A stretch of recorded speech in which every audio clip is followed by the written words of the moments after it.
Future సిటీతో Rangareddy జిల్లాకు అంతర్జాతీయ స్థాయిలో గుర్తింపు రానుందని మహేశ్వరం కాంగ్రెస్ ఇన్ఛార్జ్ కిచ్చన్నగారి లక్ష్మారెడ్డి అన్నారు. ప్రపంచంలోని అతిపెద్ద కంపెనీలు ఫ్యూచర్ సిటీలో పెట్టుబడులు పెట్టేందుకు ముందుకు వస్తున్నాయని పేర్కొన్నారు.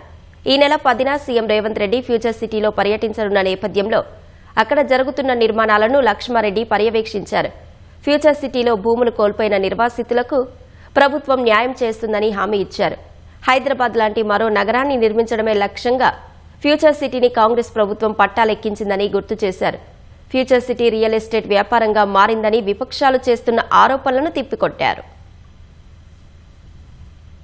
ఈడ ఎలాంటి రియల్ ఎస్టేట్ యాక్టివిటీ చేయటానికి కాదు, సరసమైన ధరలకు విత్ ఆల్ ఫెసిలిటీస్ ప్రపంచంలో అన్ని రంగాల వాళ్ళకి ఇక్కడ భూమి ఇస్తామంటున్నాం.